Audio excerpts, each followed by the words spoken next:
বাথরুমে উলঙ্গে গোসল করলে 5টি বিপদ আমার আপনার জীবনে আসবেই আসবেই। সম্মানিত বন্ধুগণ, এই 5টি বিপদ কিন্তু আমাদের কেউ রক্ষা করতে পারবে না। কি সেই 5টি বিপদ? যে বাথরুমে উলঙ্গে গোসল করলে 5টি বিপদ আসবেই আসবে। বিশেষ করে আমাদের সমাজে অনেকের বাড়িতে, বাসা বাড়িতে অ্যাটাচড বাথরুম রয়েছে কিংবা ফ্ল্যাট বাড়িতে অ্যাটাচড বাথরুম রয়েছে। আমাদের অনেকেই এই অ্যাটাচড বাথরুম থাকার কারণে আমরা কিন্তু বাথরুমে প্রবেশ করে অনেকেই উলঙ্গে গোসল করে থাকি। আসলে এটা কি শরীয়ত সম্মত কিনা বা কোরআন সুন্নাহ সম্মত কিনা, এটা কি ইসলাম নিষেধ করে না এটা জায়েজ রয়েছে? আসুন আজকে আমরা জানবো বাথরুমে উলঙ্গে গোসল করলে কি বিপদগুলো আমাদের জীবনে নেমে আসবে। 1 নম্বর বিপদ হলো টয়লেটে উলঙ্গে গোসল করলে 1 নম্বর বিপদ, আপনার জীবন থেকে লজ্জা শরম হায়া উঠে যাবে। আপনার লজ্জা থাকবে না, আপনার কোনো হায়া থাকবে না, আপনার কোনো লজ্জা শরম থাকবে না। একজন মানুষের যখন লজ্জা চলে যায় তখন মানুষটা বেহায়া হয়ে যায়, সমাজের মধ্যে যা ইচ্ছা তাই করতে পারে। যার লজ্জা নাই, তো বলেছেন আল হায়াউ শু'বাতুম মিনাল ঈমান, হায়া হচ্ছে ঈমানের অংশ। এজন্য লজ্জা ছাড়া কিন্তু মানুষের কোনো মূল্য নেই। এজন্য বন্ধুগণ, ভুলেও বাথরুমে উলঙ্গে গোসল করবেন না। আপনার 1 নম্বর বিপদ হচ্ছে আপনার লজ্জা শরম উঠে যাবে।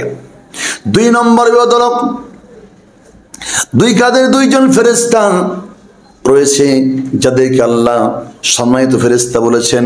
আল্লাহ পাক বলেন কিরামান কাতিবিনা ইয়ালামুনা মা তাফআলুন।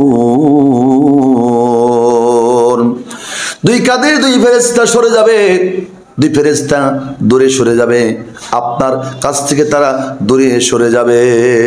খবরদার, ভুলে কিন্তু টয়লেটে উলঙ্গ হয়ে গোসল করবেন না। 3 নম্বর যে বিপদটি হচ্ছে, অর্থাৎ ইবলিস শয়তান আপনার আমার লজ্জাস্থান নিয়ে খেলা করতে পারে। আপনি যখন উলঙ্গে গোসল করবেন, ইবলিস বলবে তোমার চাইতে তোমার স্ত্রী চাইতে তোমার অন্য মহিলা অনেক সুন্দর।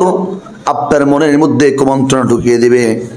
পুরুষ যদি আপনি হয়ে থাকেন, আপনার মনের মধ্যে ইবলিস বলবে তোমার স্ত্রীর চাইতে অমুকের স্ত্রী অনেক সুন্দর, তার সাথে তুমি পরকীয়ায় লিপ্ত হয়ে যাও। আবার নারীদেরকে বলবে তোমার স্বামীর চাইতে অমুক পুরুষ অনেক সুন্দর, অনেক সুদর্শন, তুমি ওই পুরুষের সাথে পরকীয়ায় লিপ্ত হও। নাউযুবিল্লাহ। এই জন্য আপনার লজ্জাস্থান নিয়ে ইবলিস শয়তান খেলা করতে শুরু করবে। আপনার মনের মধ্যে কুমন্ত্রণা ঢুকিয়ে দেবে, আপনার মনের মধ্যে কুমন্ত্রণা চলে আসবে। এই জন্য 3টি কাজটি হচ্ছে আপনার লজ্জাস্থানে ইবলিস খেলা করতে থাকবে। 4 নম্বর বিপদ হলো আপনি টয়লেটের মধ্যে, বাথরুমের মধ্যে উলঙ্গে গোসল করলে আপনাকে যে কোনো সময় জিন শয়তান আসর করতে পারে। আমরা সকলে জানি জিন, বদজিন, খারাপ জিন বেশিরভাগ সময় কিন্তু নাপাক জায়গা থেকে অ্যাটাক করে, নাপাক জায়গা থেকে আসর করতে করে। এই জন্য আমরা ভুলেও টয়লেটে উলঙ্গ হয়ে গোসল করব না। যে কোনো সময় জিন আসর করতে পারে।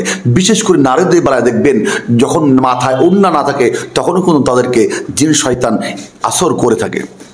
5 নম্বর বিপদটা হচ্ছে আপনার অন্তরে, আপনার মনের মধ্যে একটি হতাশা কাজ করবে। কোনো কিছু আপনার ভালো লাগবে না, কোনো ভালো আমলে আপনার মন বসবে না। তার কারণ আল হায়াউ শু'বাতুম মিনাল ঈমান।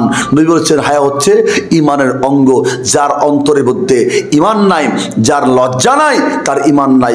আর যার ঈমান নাই তার কিন্তু মনে কোনো শান্তি নাই। এই জন্য বন্ধুগণ, একটি হতাশা কাজ করবে 5 নম্বর বিপদটি, অর্থাৎ আপনার আমল ভালো লাগবে না, ভালো কাজ ভালো লাগবে না, খারাপ কাজ করতে খুব মজা লাগবে। তখন আপনি বুঝবেন আপনার ঈমানের মধ্যে ফরমালিন প্রবেশ করেছে।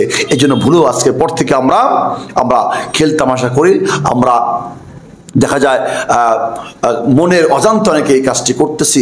আজকে থেকে আমরা জানবো এবং আজকে থেকে ইনশাল্লাহ মানবো। আমরা ভুলেও টয়লেটে উলঙ্গ হয়ে গোসল করবো না। আল্লাহ আমাদের সকলকেই এই বিষয় থেকে আল্লাহ হেফাজত রাখুন। উচ্চকণ্ঠে পড়ি আমিন।